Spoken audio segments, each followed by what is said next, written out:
Kita ke informasi selanjutnya, setelah negara-negara bagian di selatan dan barat Amerika Serikat melihat pelonjakan kasus virus corona, kini kasus daerah barat tengah pun meningkat. Tanpa melihat adanya jumlah yang drastis sebelumnya, apakah warga siap menghadapi pelonjakan kasus ini? Selengkapnya simak laporan VOA berikut ini.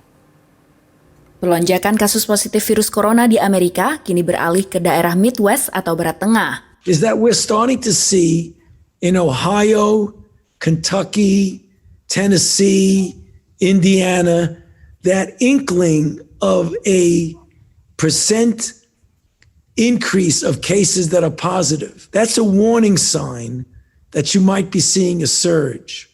Kebanyakan negara bagian di daerah barat tengah ini tidak melihat jumlah kasus positif COVID-19 yang signifikan sebelumnya. Kasus positif di negara bagian Ohio dan Kentucky misalnya baru mulai mengalami pelonjakan setelah pembukaan kembali tanpa ada gelombang pertama. Pakar menilai pola gelombang tidak bisa diterapkan pada penyebaran virus corona. Well, first of all, we have to understand we're really not experiencing waves anymore. This is a coronavirus pandemic that is not like one we've seen with influenza before. This is just one constant forest fire looking for human wood to burn. Sementara Konsulat Jenderal Republik Indonesia di Chicago dengan wilayah kerja daerah Barat Tengah Amerika juga mengubah imbauan mereka. Tadinya mulai bunyinya itu kenaikan di negara bagian lain di wilayah Midwest. Kita langsung rubah lagi himbauan kita untuk lebih menyadarkan masyarakat kita bahwasanya sekarang Midwest ini. Sekitar 12.000 warga Indonesia tinggal di 13 negara bagian daerah Barat Tengah Amerika. Sebagian besar negara bagian di wilayah Barat Tengah masih melanjutkan pembukaan PSBB di negara bagiannya, sekalipun angka positif COVID meningkat. Hanya 2 negara bagian, yakni Michigan dan Kentucky, yang memutuskan untuk menutup kembali perekonomian negara bagiannya. April lalu, 7 gubernur negara bagian di daerah Barat Tengah Amerika Serikat berkoalisi untuk merencanakan pembukaan kembali di daerah mereka. Koalisi ini merespon reaksi pasif dari Gedung Putih terkait protokol pembukaan kembali ekonomi. Diaspora Indonesia yang tinggal di daerah Barat Tengah AS pun melihat adanya perubahan terkait pelonjakan ini. Di negara bagian Kentucky yang menutup kembali kegiatan ekonominya, masjid pun menerapkan protokol COVID-19 yang ketat. Ya, tempat wudhu dan toilet ditutup.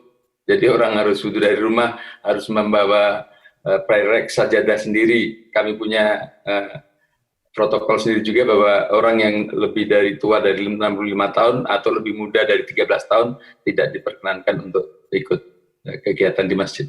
Namun mereka bersyukur bisa menghadapi pelonjakan ini dengan lebih siap. Banyak sih stoknya kalau hand sanitizer ya.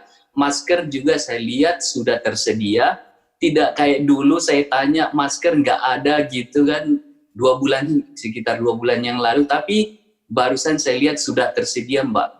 KJRI Chicago juga mengimbau untuk mengambil langkah preventif yang paling ekstrim dibandingkan sekedar mengikuti peraturan pemerintah daerah atau kota yang kerap berbeda. Kebijakan memakai masker pun kadang-kadang jadi perdebatan ya. Di tingkat atas wajib, di bawahnya tidak, atau sebaliknya. Tapi kalau yang satu ini kita anjurkan kepada masyarakat kita wajib untuk mengikuti protokol kesehatan yang selama ini kita anggap bisa menyelamatkan atau melindungi kita lah.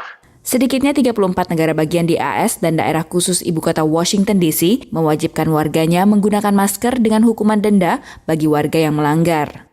Dari Washington DC, Virginia Gunawan, VOA.